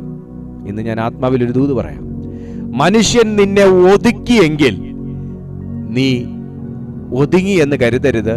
നീ ഇപ്പോൾ താൽക്കാലികമായി നീ ഒതുങ്ങേണ്ടി വന്നത് ഒന്ന് ഒതുങ്ങിയിരുന്ന് പ്രാർത്ഥിക്കാനാണ് എന്ന് തിരിച്ചറിയുക. മനുഷ്യൻ നിന്നെ ഒതുക്കിയോ കുഞ്ഞെ? മനുഷ്യൻ നിന്നെ ഇരുത്തിക്കളഞ്ഞോ? ഇരുന്നത് നല്ലതാ. ആ ഇരുന്ന സമയം നീ പ്രാർത്ഥിക്കാൻ വേണ്ടി സമയം വേർതിരിക്കുക. മനുഷ്യൻ നിന്നെ വീട്ടിലിരുത്തിക്കളഞ്ഞോ? വീട്ടിലിരുത്തിയത് നല്ലതാ. പൗലോസിനെ കാരാഗ്രഹത്തിൽ ഇരുത്തിക്കളഞ്ഞോ എന്ന് ചോദിച്ചതുപോലെ, കാരാഗ്രഹത്തിൽ ഇരുത്തിക്കളഞ്ഞോ പൗലോസെ? അതെ, എന്നെ കാരാഗ്രഹത്തിനകത്ത് ഇരുത്തിക്കളഞ്ഞു. നാളെ ഒരു മീറ്റിംഗ് ഉള്ളതാ. സാരമില്ല, ഇന്നത്തെ രാത്രി നീ കാരാഗ്രഹത്തിനകത്തായത് നീ പ്രാർത്ഥിക്കാൻ വേണ്ടി നിന്നെ ഇരുത്തിയതാണെന്നങ്ങ് കാണുക. പൗലോസെ, കാരാഗ്രഹത്തിനകത്ത് സൗകര്യക്കുറവുണ്ടോ? ഭയങ്കര സൗകര്യക്കുറവ്. ആകെ മുട്ടുകുത്തിയേ നിൽക്കാൻ പറ്റത്തുള്ളൂ. നന്നായി, മുട്ടുകുത്തി നിർത്തിയ നിന്റെ ഈ അവസരത്തെ നീ മുട്ടുകുത്തി പ്രാർത്ഥിക്കാനായിട്ട് നീ ഉപയോഗിച്ചാൽ മതി. ഹേയ്, പൗലോസും ശീലാസും ഒരു മനസ്സോടുകൂടെ ആ പരിമിതികളായി കാണാതെ, പരിമിതികളെ, ആ ഒതുങ്ങിപ്പോയ അവസ്ഥയെ ഒരു ഒരുക്കത്തിനുള്ള അവസരങ്ങളാക്കി കണ്ടതുപോലെ നീ ഒതുങ്ങിപ്പോയ ആ ഇടത്തിരുന്നു കൊണ്ട്, നീ ഇരുന്നു പോയ ആ വീട്ടിലിരുന്നു കൊണ്ട് നീ ഒന്ന് ആരാധിക്കാൻ തയ്യാറായാൽ, നീ ഒന്ന് കണ്ണു തുറക്കാൻ തയ്യാറായാൽ, ദൈവം നിന്നെ ചില നാളുകളിലെങ്കിലും ഒന്നും ചെയ്യാൻ കഴിയാതെ ഇരുത്തിക്കളഞ്ഞത് ഇതൊരു പുതിയ ഒരു പദ്ധതിയാണെന്ന് നീ തിരിച്ചറിയുകയാണെങ്കിൽ ഇന്നെന്തോ ചിലത് നിന്റെ ജീവിതത്തിൽ സംഭവിക്കാൻ പോവുക. പൗലോസ് മുട്ടുകുത്തി അർദ്ധരാത്രിയിൽ അവർ ദൈവത്തോട് പ്രാർത്ഥിച്ചു. അർദ്ധരാത്രിയിൽ പൗലോസും ശീലാസും ദൈവത്തോട് പ്രാർത്ഥിച്ചപ്പോൾ എന്താണ് സംഭവിക്കുന്നത്? ദേ നോക്കി, അപ്പോസ്തല പ്രവൃത്തികൾ 16-ാമത്തെ അധ്യായം 25-ാമത്തെ വാക്യം. അർദ്ധരാത്രിക്ക് പൗലോസും ശീലാസും പ്രാർത്ഥിച്ചു, ദൈവത്തെ പാടി സ്തുതിച്ചു.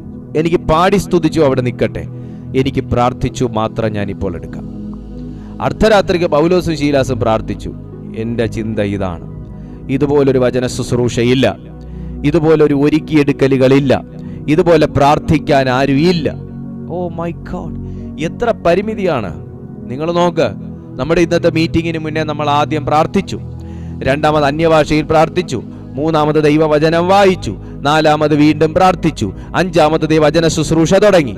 എന്തൊരു ഒരുക്കമാണ്. പക്ഷേ ആളും ആരവാരങ്ങളും പ്രാർത്ഥനാ സഹായികളും കൈകൊട്ടലുകളും ഡ്രമ്മടിയും ഓർഗനും മൈക്കും ഒന്നും ഇല്ലാതിരുന്നിട്ടും, വെളിച്ചവും സൗകര്യങ്ങളും വെള്ളവും ഭക്ഷണവും ഒന്നും ഇല്ലാതിരുന്നിട്ടും ആ പരിമിതികളെ ഒതുങ്ങിപ്പോയല്ലോ ഞാൻ എന്ന ചിന്തകളില്ലാതെ അതിനെ അവസരങ്ങളാക്കി മാറ്റിയ ആ കാരാഗ്രഹത്തിൻ്റെ ഇരുട്ട് തുറുങ്കിനകത്ത്, ഇരുട്ട് കല്ലറയ്ക്കകത്ത്, ജയിലറയ്ക്കകത്ത്, അഴിക്കകത്ത്, അന്ധകാരത്തിനകത്തിരുന്നു കൊണ്ട് പ്രകാശങ്ങളുടെ ദൈവത്തെ വിളിച്ചപേക്ഷിച്ചപ്പോൾ ഭൂകമ്പം സഹിതം വെളിപ്പെടുത്തിയതിൻ്റെ കാരണം പലരും ഒതുക്കിക്കളയാമെന്ന് ചിന്തിച്ചതുകൊണ്ട് തന്നെയാണ്.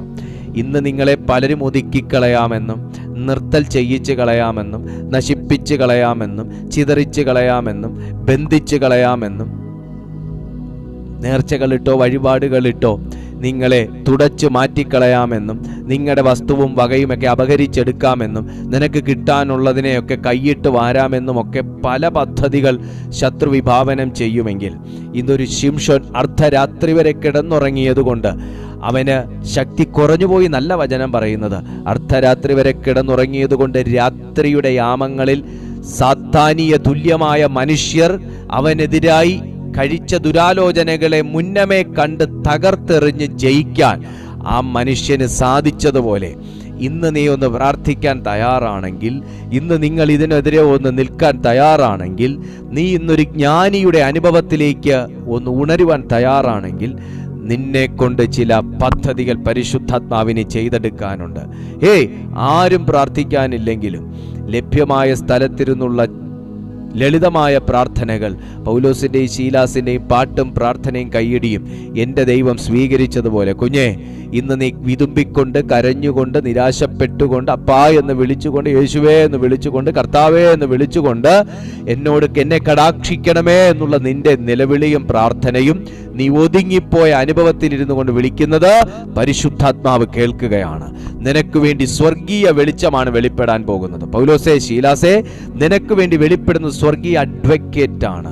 പൗലോസേ, ശീലാസേ, കാരാഗ്രഹ പ്രമാണിക്ക് മനസ്സലിഞ്ഞ് നിന്നെ രാത്രിയുടെ യാമങ്ങളിൽ തുറന്നു വിടുകയല്ല, അവരാരും തുറന്നു വിടത്തില്ല, അവരാരും രക്ഷിക്കാൻ വരത്തില്ല, ഒരു മനുഷ്യകരവും നിനക്ക് വേണ്ടി ചലിക്കാനില്ല എന്നറിയുന്ന ദൈവം, നിഷ്കളങ്കമായ നിന്റെ പാട്ടും പ്രാർത്ഥനയും സ്വീകരിച്ച ദൈവം, പല രാത്രിയുടെ യാമങ്ങളിൽ ദൈവസന്നിധിയിൽ കരഞ്ഞത് കണ്ട ദൈവം, ഇന്ന് നിനക്ക് വേണ്ടി വെളിപ്പെടുത്തുന്ന ഒരു ലൈറ്ററിന്റെ വെളിച്ചം പോലും ഒരു മനുഷ്യനും കരുണ കൊണ്ട് നിന്റെ ഇരുട്ടറയ്ക്കകത്ത് വെളിപ്പെടുത്തത്തില്ല എന്നറിയുന്ന ദൈവം, നിന്റെ പ്രാർത്ഥനയിലും പാട്ടിലും സ്വർഗത്തിൽ നിന്നൊരു സ്വർഗീയ വെളിച്ചം അത് വെളിപ്പെടുത്താൻ പോകുകയാണ് യേശുവിന്റെ നാമത്തിൽ.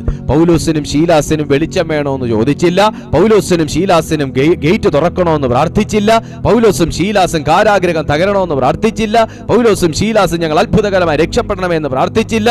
അവർക്കൊന്നേ അറിയത്തുള്ളൂ, പാടാനും പ്രാർത്ഥിക്കാനും, പാടാനും പ്രാർത്ഥിക്കാനും, പാടാനും പ്രാർത്ഥിക്കാനും. എനിക്കും അതേ അറിയത്തുള്ളൂ, പാടാനും പ്രാർത്ഥിക്കാനും, പാടാനും പ്രാർത്ഥിക്കാനും, പാടാനും പ്രാർത്ഥിക്കാനും. ഹേയ്, നീ കുറെ കാലമായല്ലോ തട്ടാൻ തുടങ്ങിയിട്ട്, കുറെ കാലമായല്ലോ നീ വീണ്ടും ജനിച്ച കൂട്ടരുടെ കൂടെ പോയിട്ട്, കുറെ കാലമായല്ലോ നീ പള്ളി പള്ളി എന്ന് പറഞ്ഞ് നടന്നിട്ട്, എന്നിട്ട് നീ എന്ത് നേടി, എന്തു മേടിച്ചു, എന്തുണ്ടാക്കി, എന്തുണ്ട് നിനക്ക് പറയാൻ എന്ന് നിന്റെ മുഖത്ത് നോക്കി പലരും ചോദിച്ചാൽ, പൗലോസിനോടും ചോദിച്ചാൽ പറയാൻ ഇതേ ഉള്ളൂ, എനിക്ക് പാട്ടും പ്രാർത്ഥന ഇത്രേ അറിയത്തുള്ളൂ. പാടാനും പ്രാർത്ഥിക്കാനും, പാടാനും പ്രാർത്ഥിക്കാനും മാത്രം അറിയാമെന്നുള്ള സാധുജനം ബന്ധനസ്ഥരായി ഇരുന്നു കൊണ്ട്, ആമേൻ, അധരത്തിന് വിലങ്ങ് വെക്കാൻ കഴിയാത്തത് കൊണ്ട് എവിടെ ഇരുന്ന് തനിക്ക് പ്രാർത്ഥിക്കാൻ, എവിടെ ഇരുന്നും തനിക്ക് പ്രാർത്ഥിക്കാൻ ദൈവം കൃപ കൊടുത്തിട്ടുണ്ട് എന്ന് തിരിച്ചറിഞ്ഞതുകൊണ്ട് മുട്ടുമടക്കി സ്വർഗത്തിലേക്ക് നോക്കി, മുട്ടുമടക്കി സ്വർഗത്തിലേക്ക് നോക്കി അവർ പ്രാർത്ഥിച്ചു, സ്തുതിച്ചു, പ്രാർത്ഥിച്ചു, സ്തുതിച്ചു. അതിന്റെ മധ്യത്തിൽ ദൈവിക വെളിച്ചം, സ്വർഗീയ വെളിച്ചം അവരുടെ അറയ്ക്കകത്തു മിന്നി. യേശുവിന്റെ അധികാരമുള്ള നാമത്തിൽ ഒരു മനുഷ്യനും നിന്റെയും ജീവിതത്തിൽ ഒരു ലൈറ്റർ വെളിച്ചം പോലും അടിച്ചു തരാനില്ലാതിരിക്കുമ്പോൾ പാടാനും പ്രാർത്ഥിക്കാനും, പാടാനും പ്രാർത്ഥിക്കാനും നിന്നെ ദൈവം നിയോഗിക്കുന്നുണ്ടെങ്കിൽ നീ അത് ചെയ്തോണം. ഹല്ലേലൂയ. പൂട്ടു തുറന്നു തരാൻ താക്കോല് കയ്യിലുള്ളവന് പോലും മനസ്സില്ലാതിരിക്കുമ്പോൾ, ഒരു മനുഷ്യനും നിന്റെ പൂട്ട് തുറന്നു തരാൻ ഇല്ല, ഉണ്ടാകത്തില്ല എന്നറിയുന്ന ദൈവം സ്വർഗീയ ചാവിയും കൊണ്ടാണ് ഇറങ്ങിയത്. ഭൂമിയിൽ മനുഷ്യൻ പൂട്ടിയ പൂട്ടൊക്കെ തുറക്കാൻ അവിടെ ഉണ്ട്. ഹല്ലേലൂയ. ഈ ഭൂമിയിൽ ഞാൻ ചെയ്തു തരുന്ന പ്രശ്നം ഉദിക്കുന്നില്ല എന്ന് പലരും പറയും. അന്നേരം ഞാൻ പറയുന്നൊരു വാക്കുണ്ട്, എന്താണെന്നറിയാവോ? നിങ്ങൾ ചെയ്തു തരണമെന്ന് അല്ലേലും ഞാൻ പറയുന്നില്ല. നിങ്ങൾ ചെയ്തു തരുന്ന പ്രശ്നമില്ലെന്ന് എനിക്കും അറിയാം. പക്ഷെ എനിക്ക് വേണ്ടി എല്ലാം ചെയ്തു തരാമെന്ന് പറഞ്ഞൊരു അബ്ബാ എനിക്ക് സ്വർഗത്തിലുണ്ട്. അതെൻ്റെ ബലമാണ്. Hallelujah, hallelujah.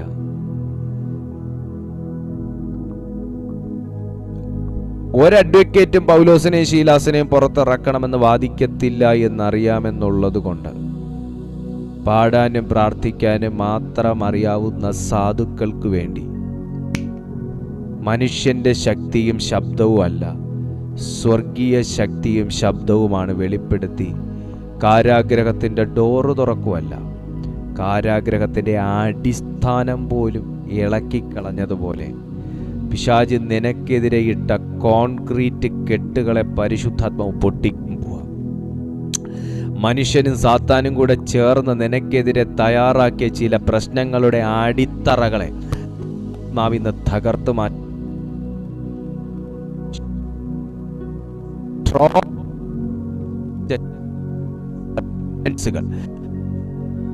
ചെയ്യാൻ പോയത് ശബ്ദങ്ങളാണ്. യേശുവിൻ്റെ അധികാരമുള്ള നാമത്തിൽ നിനക്കെതിരെ ഉണ്ടാക്കിയ രേഖകൾ, നിനക്കെതിരെ ചമച്ച കഥകൾ, നിനക്കെതിരെ തയ്യാറാക്കിയ പദ്ധതികൾ, അതിൻ്റെ എല്ലാം അടിസ്ഥാനം സഹിതം ദൈവം ബ്രേക്ക് ചെയ്ത് കളയാൻ പോവുക. ഒന്നേ വേണ്ടു, എന്തോ വേണം? പ്രാർത്ഥിക്കണം, പാടണം, സ്തുതിക്കണം, പ്രാർത്ഥിക്കണം, സ്തുതിക്കണം, പ്രാർത്ഥിക്കണം, സ്തുതിക്കണം. നീ ഒരായുധത്തിൻ്റെ മേലും കൈവയ്ക്കണ്ട.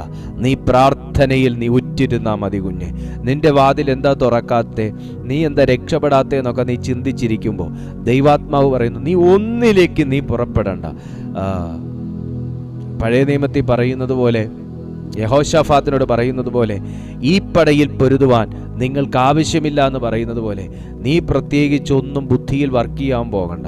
നീ ദൈവസന്നിധിയിൽ താഴ്ന്നിരുന്ന് പ്രാർത്ഥിക്കാൻ തയ്യാറാണെങ്കിൽ നിനക്ക് വേണ്ടി അത്ഭുതങ്ങളുടെ കരം ചലിക്കാൻ പോവുക. അത്ഭുതത്തിന്റെ കരം ചലിക്കാൻ പോവുക. വിശ്വസിക്കുക, ഏറ്റെടുക്കുക.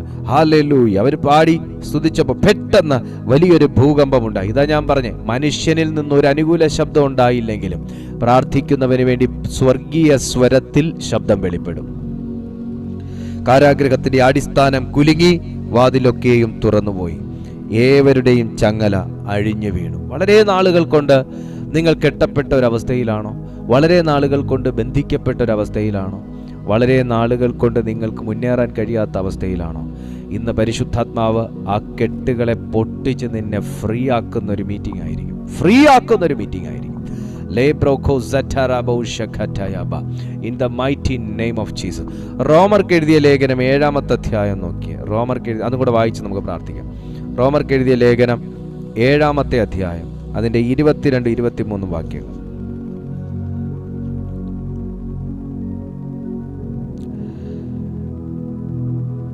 എൻ്റെ ഉള്ളം കൊണ്ട് ഞാൻ ദൈവത്തിൻ്റെ ന്യായപ്രമാണത്തിൽ രസിക്കുന്നു, എങ്കിലും എൻ്റെ ബുദ്ധിയുടെ പ്രമാണത്തോട് പോരാടുന്ന വേറൊരു പ്രമാണം ഞാൻ എൻ്റെ അവയവങ്ങളിൽ കാണുന്നു. അതെൻ്റെ അവയവങ്ങളിലുള്ള പാപപ്രമാണത്തിന് എന്നെ ബദ്ധനാക്കിക്കളയുന്നു. ഓ ശഖതയബ, എന്നെ ബദ്ധനാക്കിക്കളയുന്നു. അതൊരു സ്ട്രോങ് ഹോൾഡാണ്. നിങ്ങൾ ശ്രദ്ധിച്ചോ? എന്നെ ബദ്ധനാക്കിക്കളയുന്നു. എന്നാൽ പൗലോസ് ഒരു ആത്മീയനാണ്, ആത്മാവിന്റെ ചിന്തകളുണ്ട്. പക്ഷെ തന്നെ ബദ്ധനാക്കിക്കളയുന്ന മറ്റൊരു പ്രമാണം വരുന്നു. ഈ വാർ എപ്പോഴും നമ്മുടെ മനസ്സിനകത്താണ്. അറിയുക, യുദ്ധം എപ്പോഴും നമുക്ക് പുറത്തല്ല, യുദ്ധം എപ്പോഴും മനസ്സിനകത്താണ്. ഞാൻ ഇനി ആ സ്ട്രോങ് ഹോൾഡുകളെ കുറിച്ച് പറയുമ്പോൾ നിങ്ങൾക്ക് അത് മനസ്സിലാവും. സ്ട്രോങ് ഹോൾഡുകളെ കുറിച്ചും കൂടെ നിങ്ങളെ പഠിപ്പിക്കുമ്പോൾ നിങ്ങൾക്ക് അത് മനസ്സിലാവും. അതിനകത്ത് നമ്മൾ ഡെലിവർ ആയേ പറ്റൂ. വാർ എപ്പോഴും നമ്മുടെ മനസ്സിനകത്ത്, യുദ്ധം മനസ്സിനകത്താണ് സുഹൃത്തെ. യുദ്ധം നമുക്ക് പുറത്തുനിന്ന് വരുന്നു, അന്യഗ്രഹത്തിൽ നിന്ന് വരുന്നു എന്നൊക്കെ നമ്മൾ പറയും. പക്ഷെ അതിനുള്ള കോട്ട കെട്ടി കാത്തു സൂക്ഷിക്കുന്നത് നമ്മൾ തന്നെയാണ്. അത് പൊളിയണം. എന്നെ ബദ്ധനാക്കി കളയുന്നു. ആ ബദ്ധനായിരിക്കുന്ന അവസ്ഥയിൽ നിന്ന് പുറത്തു വരാനുള്ള ഉപാധിയാണ് പൗലോസ് പറയുന്നത്, ഞാൻ ദൈവത്തിന്റെ ന്യായപ്രമാണത്തിൽ രസിക്കുന്നു. പൗലോസ് പോലും മനസ്സിലാക്കിയൊരു കാര്യം ഇതാണ്: അന്യഭാഷ കൊണ്ട് മാത്രം ജീവിക്കാൻ പറ്റത്തില്ല, പ്രാർത്ഥന കൊണ്ട് മാത്രം ജീവിക്കാൻ പറ്റത്തില്ല. ദൈവവചനത്തിനകത്തുള്ള എൻജോയ്മെന്റ്, ദൈവവചനത്തിനകത്തുള്ള രസം ഒരു വ്യക്തിക്ക് അവന്റെ ജീവിതത്തിന് അതൊരു രസമായാൽ മാത്രമേ അവൻ അതിനകത്തുനിന്ന് വിടുതലുള്ളൂ. എപ്പോഴും പ്രാർത്ഥിക്കുന്ന ഒരു അഭിഷിക്തൻ പറയുകയാണ്, എന്നെ ബദ്ധനാക്കി കളഞ്ഞു. അങ്ങനത്തെ ഒരു അവസ്ഥ ഉണ്ടോ നിങ്ങൾക്ക്? ഇന്ന് കർത്താവ് അത് പൊട്ടിക്കാൻ പോവുക. ഹല്ലേലൂയ. ഇന്ന് ആരോടൊക്കെയോ ദൈവാത്മാവ് അതിശക്തമായി ഇടപെടുകയാണ്.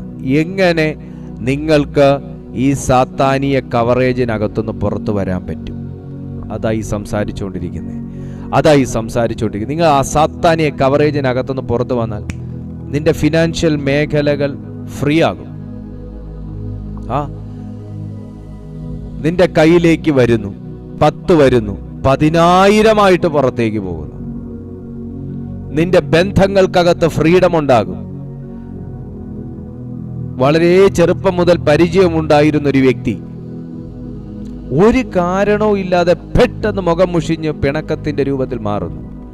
ഇന്നലെ രാത്രിയും കൂടെ കണ്ട് ഗുഡ് നൈറ്റ് പറഞ്ഞിട്ട് കിടന്ന അയൽവാസി അടുത്ത ദിവസം രാവിലെ എഴുന്നേൽക്കുമ്പോൾ മുഖം വീർപ്പിച്ചു വെച്ചിരിക്കുന്നു. ഇതൊക്കെ സ്വാഭാവികമാണോ? അല്ല. നല്ല ഓർമ്മശക്തി ഉണ്ടായിരുന്ന കുട്ടി പെട്ടെന്ന് ഒരു സുപ്രഭാതത്തിൽ അവനെല്ലാം കയ്യിൽ നിന്ന് പോകുന്ന അവസ്ഥ, അവൻ എത്ര പഠിച്ചിട്ടും അവൻ ഓർമ്മ നിൽക്കാത്ത അവസ്ഥ, എല്ലാം വളരെ മനഃപ്പാടമാക്കിക്കൊണ്ടിരുന്ന ഒരു കുട്ടി പക്ഷെ എക്സാം ഹാളിൽ ചെല്ലുമ്പോൾ എല്ലാം മറന്നു പോകുന്ന അവസ്ഥ, വളരെ പ്ലാനിങ്ങോടെ ചെയ്തു വന്ന ചില കാര്യങ്ങൾ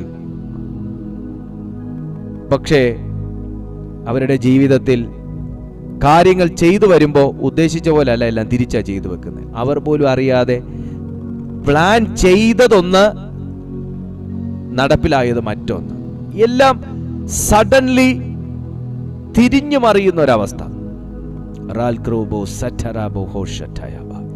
ആ അവസ്ഥയിൽ നിന്ന് ദൈവം നിന്നെ പുറത്തു കൊണ്ടുവരാൻ പോവാണ്. ആ അവസ്ഥയിൽ നിന്ന് പരിശുദ്ധാത്മാവ് നിങ്ങളെ പുറത്തു കൊണ്ടുവരാൻ പോവാണ്. പൗലോസ് സുവിശേഷ പ്രസംഗത്തിന് ഇറങ്ങിയത് കാരാഗ്രഹത്തിനകത്ത് കിടക്കണമെന്ന് പറഞ്ഞിട്ടല്ല. പക്ഷേ പൗലോസിന്റെ മിനിസ്ട്രിയിൽ കാരാഗ്രഹം എന്ന് പറയുന്നൊരവസ്ഥ ഉണ്ടായിരുന്നു. നമ്മുടെ എല്ലാവരുടെയും ജീവിതത്തിൽ അങ്ങനെ തന്നെ. നമ്മളാരും പ്രാർത്ഥന പോരാളികളാകാൻ തീരുമാനിച്ചതും നമ്മൾ കർത്താവിനെ വിശ്വസിച്ചതും നമ്മൾ കാരാഗ്രഹത്തിൽ കിടക്കണമെന്ന് ആഗ്രഹിച്ചിട്ടല്ല, കാരാഗ്രഹങ്ങൾ പൊളിയാൻ വേണ്ടിയില്ല. പക്ഷെ നമ്മുടെ ജീവിതത്തിൽ ചില കാരാഗ്രഹങ്ങളുടെ അനുഭവങ്ങളുണ്ട്. അതിനെ തകർത്ത് മുന്നേറാൻ ദൈവാത്മാവ് നിന്നോട് ആലോചന പറയുകയാണ്. അത് തകർത്ത് മുന്നേറാൻ ദൈവം നിന്നെ സഹായിക്കാൻ ആഗ്രഹിക്കുകയാണ്. ഒരു നിമിഷം എല്ലാ കണ്ണുകളും ദൈവസന്നിധിയിൽ അടഞ്ഞിരിക്കട്ടെ. ഒരു ദൈവിക ഫ്രീഡം ദൈവം എൻ്റെ ജീവിതത്തിൽ തരണേ എന്ന് നിങ്ങൾക്ക് ഈ സമയം പ്രാർത്ഥിക്കാനുള്ളൊരു അവസരമുണ്ട്. നിങ്ങളുടെ മേഖലകൾ, നിങ്ങളുടെ ഫിനാൻഷ്യൽ മേഖലകൾ, അതിന്മേലൊരു ഡെലിവറൻസ് വേണം. നിങ്ങളുടെ സ്പിരിച്വൽ മേഖലകൾ, നിങ്ങൾക്കൊരു ഡെലിവറൻസ് വേണം. ഷഖാറബ, നിങ്ങൾക്കൊരു ഡെലിവറൻസ് വേണം. ലേബ്രോ കോയോ സറ്റേൽ ഗബോറ നേബ്രഹസി in the name of Jesus. Almighty father, ഒരു ദൈവിക വിജയം ഇന്ന് നിങ്ങളുടെ ജീവിതത്തിൽ ഉണ്ടാകാൻ പോകും. ഒരു ദൈവിക വിജയം, ഒരു ദൈവിക പ്രവൃത്തി. ലേബ്രോ ഷറ്റയ ഗ്ലോറി ഗമാറോനെ സെറ്റേ എബ്രായോ ഗ്ലോറിയോ ഗോസാറ്റേലോ മാന്റലോ ഷെറ്റെർഗോ എനാംബ്രോ ഹോസറ്റെർബ. പ്രാർത്ഥിച്ചേ. ദൈവം എന്നെ തൊടണമേ എന്നൊന്ന് പ്രാർത്ഥിച്ചേ. എന്നെ തൊടണമേ കർത്താവേ എന്നൊന്ന് പ്രാർത്ഥിച്ചേ. എന്നെ തൊടണമേ. ഷഖൈനോ റഖൈനോ റിബദോ ലബറോകോ ഖറ്റൈബ്ര ഇൻതറബസ് ഖറ്റാല. എന്നെ തൊടണമേ കർത്താവേ എന്നൊന്ന് പ്രാർത്ഥിച്ചേ. In the mighty name. In the mighty name of Jesus. Mighty name. Ilbratala boshkata. Rikatala brabosh katerbalo. Limbros satarba. Lekina rabastoro. Elbratoso. Nenkalto. Satarbo. In the mighty name. Oh Father. Mighty name. Shakatayaba. തുടർന്നേന്നൊന്ന് പ്രാർത്ഥിച്ചേ. അതെ, പ്രാർത്ഥനയിൽ തൊട്ട ഒരു കരം. പൗലോസിനെ പ്രാർത്ഥനയിൽ തൊട്ടൊരു കരം. ഞാനൊരു ദൂതും കൂടെ പറയാം. ഈ അർദ്ധരാത്രിയിൽ നീ സന്ദേശം കേട്ടുകൊണ്ടിരിക്കുകയാണെങ്കിൽ, നീ സന്ദേശം കേൾക്കുന്നതൊരു അർദ്ധരാത്രിയിലാണെങ്കിൽ, ഇന്ന് ദൈവം നിങ്ങളുടെ ജീവിതത്തിൽ സാത്താൻ പണിത കതകുകളും വാതിലും ഓടാമ്പലും സഹിതം പറിച്ചെടുത്ത് മാറ്റാനുള്ളൊരു ദൈവിക ശക്തി നിന്റെ മേൽ പകർന്നുകൊണ്ടിരിക്കുക. എൻ്റെ ശരീരത്തിലേക്ക് അല്ലെങ്കിൽ എൻ്റെ മേലേക്ക്, എൻ്റെ ആത്മാവിലേക്ക് ദൈവം അതൊക്കെ ചെയ്യുമോ എന്ന് നീ സംശയിക്കുന്നുണ്ടെങ്കിൽ, ഇന്ന് ആ സംശയത്തിനകം എന്ന ആ സംശയം എന്ന സ്ട്രോങ് ഹോൾഡിൽ നിന്ന് നീ ആദ്യം പുറത്തു വരിക.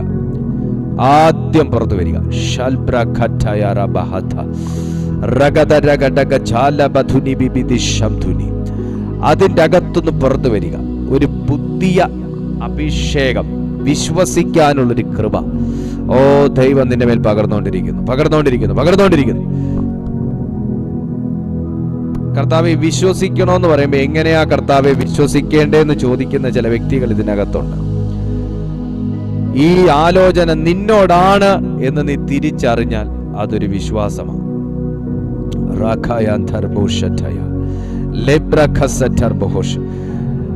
ചിലരെ കർത്താവിന്റെ കൈ നീട്ടി തൊടാൻ പോവാ കേട്ടോ. ദാനിയേല് ദൈവശബ്ദം കേട്ടപ്പോ ദൈവത്തിന്റെ മുമ്പിൽ പിടിച്ചു നിൽക്കാൻ കഴിയാതെ വന്നു. പക്ഷെ അദ്ദേഹത്തെ ബലപ്പെടുത്തിയ ഒരു അത്ഭുത കരം ഇന്ന് നീട്ടി അദ്ദേഹത്തെ 3 വട്ടം തൊട്ടെഴുന്നേൽപ്പിച്ചതുപോലെ നീ വീണു പോയ ചിലയിടത്ത് നിന്ന് പരിശുദ്ധാത്മാവ് നിന്നെ ഉയർത്തിക്കൊണ്ടിരിക്കുക.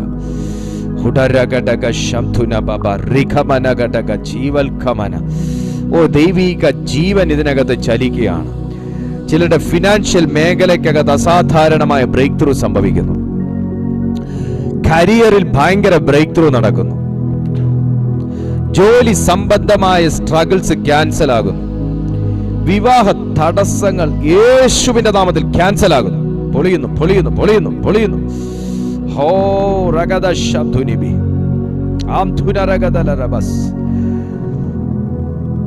യാത്ര തടസ്സങ്ങൾ കർത്താവിന്റെ നാമത്തിൽ ക്യാൻസൽ ആകുന്നു.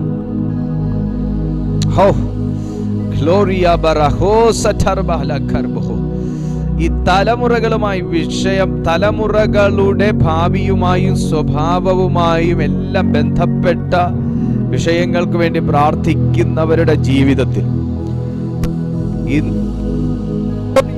എൻകൗണ്ടർ ഉണ്ടാവും, ഒരു ഗ്ലോറിയസ് എൻകൗണ്ടർ.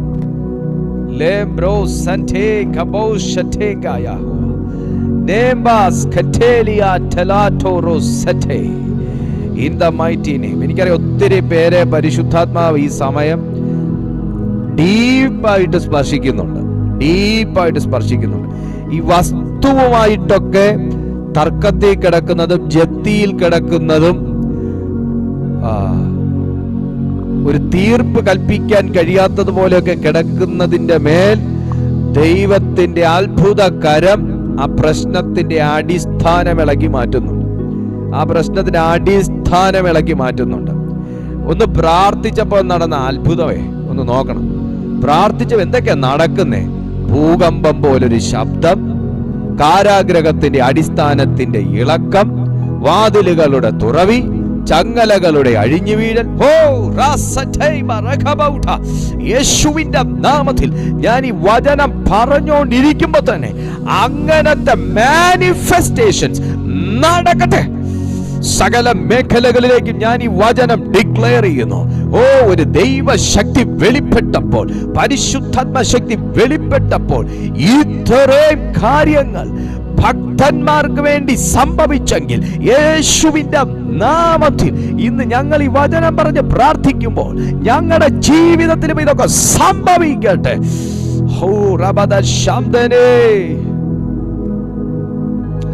ഇത് വിശ്വസിക്കുന്നവർക്ക് വേണ്ടിയിട്ടുള്ള സമയം.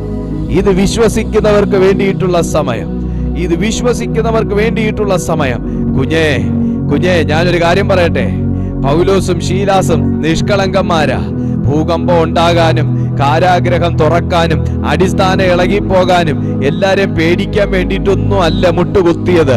പക്ഷെ മുട്ടുകുത്തിയപ്പോൾ ഇതൊക്കെ സംഭവിച്ചു. പക്ഷെ പ്രാർത്ഥിച്ചപ്പോൾ ഇതൊക്കെ സംഭവിച്ചു. ഇന്നും പ്രാർത്ഥിക്കുമ്പോൾ ഇതൊക്കെ സംഭവിക്കും.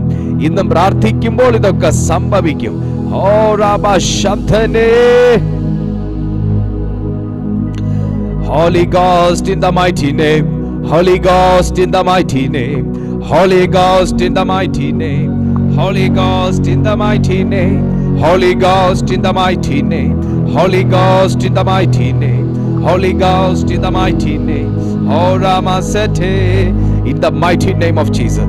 നീ ഏത് സമയമായി സന്ദേശം കാണുന്നതെന്ന് എനിക്ക് അറിഞ്ഞൂടാ. പക്ഷേ നീ എപ്പ കണ്ടാലും ഇത് ആത്മാവ് നിന്നോട് അറിയിക്കാൻ വേണ്ടി ഇതിനകത്ത് പതിച്ചിടുന്ന ഒരു വാക്കാണ്. നഷ്ടപ്പെട്ടുപോയ നിന്റെ പ്രാർത്ഥനാ ജീവിതത്തെ നീ പിടിച്ചോണം. നഷ്ടപ്പെട്ടുപോയ പ്രാർത്ഥനാ ജീവിതം. സമയമില്ലാത്തതുകൊണ്ട് പ്രാർത്ഥിക്കാത്തവരുണ്ട്, സാഹചര്യം ഇല്ലാത്തതുകൊണ്ട് പ്രാർത്ഥിക്കാത്തവരുണ്ട്, മനസ്സ് മൂടുമില്ലാത്തതുകൊണ്ട് പ്രാർത്ഥിക്കാത്തവരുണ്ട്. ഒരു മൂടില്ല, ഒരു മനസ്സില്ല, ഒരു എനർജിയില്ല. പക്ഷെ കുഞ്ഞെ, പൗലോസിനോടും ശീലാസിനോടും ഒക്കെ ചോദിച്ചു കഴിഞ്ഞാല് അവർക്ക് പ്രാർത്ഥിക്കാനുള്ള ഒരു അന്തരീക്ഷമേ ഇല്ല. ഒരു കാരാഗ്രഹത്തിനകത്തും കാടിനകത്തും വഴിവക്കത്തും തകരാൻ പോകുന്ന കപ്പലിനകത്തും ഒക്കെ അവര് പ്രാർത്ഥിച്ച്.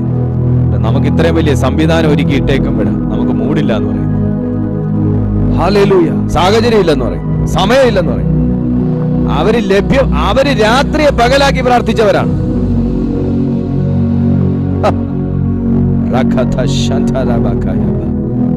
അവസരമില്ല എന്ന് പറയും. അവരുടെ ജീവിതത്തിൽ അവസരം എന്ന് പറയുന്ന സംഭവമില്ല. അവസരമില്ലായ്മകളെ അവസരങ്ങളാക്കി കണ്ടവരാണ്.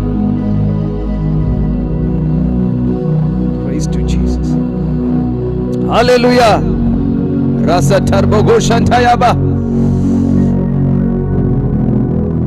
കർത്താവ് എല്ലാ കാര്യവും അങ്ങ് ഒരുമിച്ച് സെറ്റിൽ ചെയ്ത് തന്നെങ്കിൽ പിന്നെ നമ്മൾ ഈ പ്രാർത്ഥന എന്ന് പറയുന്നതിന്റെ ആവശ്യമില്ല. എന്റെ അവസരമില്ലായ്മകളാണ് എനിക്കുള്ള ഏറ്റവും വലിയ അവസരങ്ങൾ. എന്റെ സമയമില്ലായ്മകളാണ് എനിക്കുള്ള ഏറ്റവും വലിയ സമയങ്ങൾ. എന്റെ സൗകര്യമില്ലായ്മകൾ തന്നെയാണ് എനിക്കുള്ള ഏറ്റവും വലിയ സൗകര്യങ്ങൾ.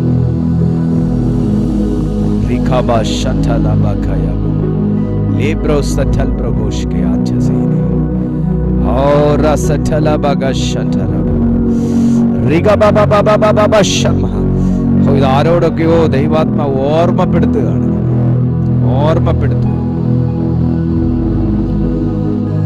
Holy ghost. പിതാവേ, ഞാൻ ഈ ജനത്തിനായി പ്രാർത്ഥിക്കുന്നു. കർത്താവായ യേശുവിന്റെ നാമത്തിൽ ഈ വചനം കേട്ടുകൊണ്ടിരിക്കുന്നവരുടെ മേൽ ദൈവശക്തി വ്യാപരിക്കട്ടെ. ചങ്ങലകൾ അഴിയട്ടെ. ഇവരായിരിക്കുന്ന കാരാഗ്രഹങ്ങൾ തുറക്കട്ടെ. കെട്ടുകൾ പൊട്ടട്ടെ. വാതിലുകൾ തുറക്കട്ടെ. കർത്താവ് അങ്ങനെ ചെയ്തിരിക്കുന്നതിനായി നന്ദി. ഈ ജനത്തെ തൊട്ടിരിക്കാൻ സ്തോത്രം. എല്ലാ മഹത്വം അങ്ങേക്ക് യേശുവിൻ നാമത്തിൽ തന്നെ. ആമേൻ.